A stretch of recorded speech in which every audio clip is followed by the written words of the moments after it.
신고의 실제를 보시게 되면 감염병 자동 신고라고 하시면 여기 신고 지원 프로그램이 나와서 요거를 클릭하시면 설치하고 신고를 진행하실 수 있습니다.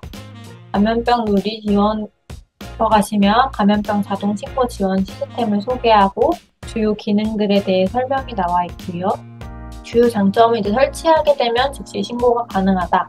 자동 업데이트가 되고 그런 것들이 즉시 신고 프로그램의 장점이 되겠습니다. 신고 지원 프로그램과 관리자용과 일반 사용자용이 있는데요.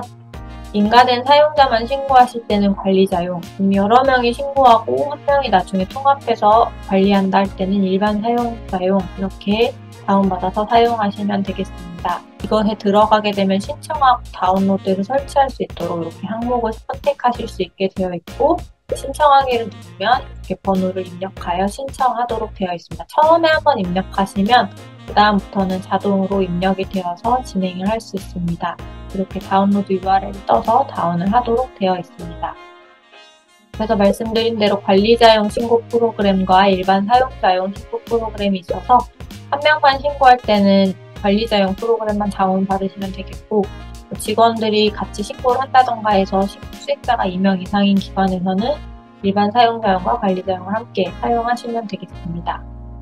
그 다음에 질병관리청의 질병보건 통합관리 시스템에서도 신고를 진행할 수 있는데 이 부분을 좀 자세히 살펴보겠습니다. 이 주소를 앞에서도 잠깐 보여드렸는데 따라가시면 되고요. 이 질병관리청 질병통합관리 시스템은 아마 예방접종 이상반응 때도 이거를 똑같이 사용했기 때문에 확인을 하실 수 있습니다. 지금은 저희 병원에서 들어갔을 때는 공동인증서를 통해서 로그인을 하게 되어 있는데요. 만약에 처음으로 가입을 하시게 되면 여기 사용자 가입을 누르시고 그 다음에 진행을 하시게 됩니다. 사용자 가입을 누르면 다음과 같은 칸이 납니다. 개인정보 수집에 먼저 동의를 해주시고 그 기관이나 개인 하시는 분의 인증서를 등록해야 되고요. 그 다음에 사용자 정보에 인증 기간을 포함한 정보를 입력하시게 됩니다. 그리고 나서 제일 중요한 부분이 권한 신청 부분인데요. 권한을 신청하여야 보고를 할 수 있습니다.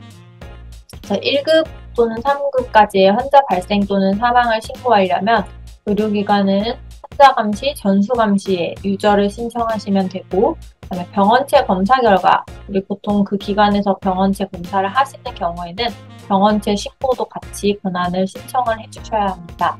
그다음에 4급 표본감시 기관에 해당하시는 경우라면 환자 감시에서 전수 감시뿐만 아니라 표본 감시 유저의 권한까지 함께 클릭을 해가지고 신청을 하셔야 그것을 사용할 수 있습니다. 그래서 권한 신청 칸에서 들어가서 여기서 찾아가지고 권한을 체크하신 후에 신청 버튼을 누르시면 가입할 때 이미 신청이 되어서 사용하실 수 있습니다.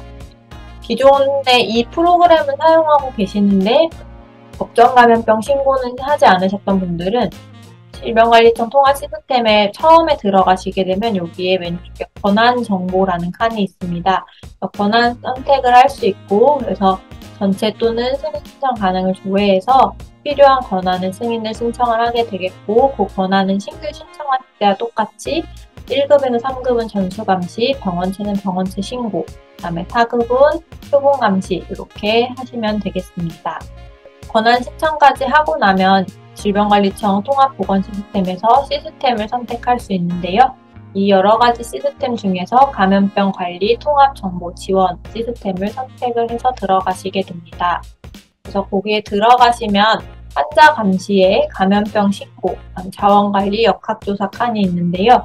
저희가 주로 감염병 감시를 사용하는 곳에는 감염병 신고 칸이 되겠습니다. 병의원급 감염병 신고를 눌러서 들어가 보겠습니다. 감염병 신고를 누르게 되면 신고 내역을 관리하는 것과 수정 요청을 관리하는 것이 있습니다. 주로 신고하실 때에는 신고 내역 관리에 대해서 사용을 하시게 되겠고요.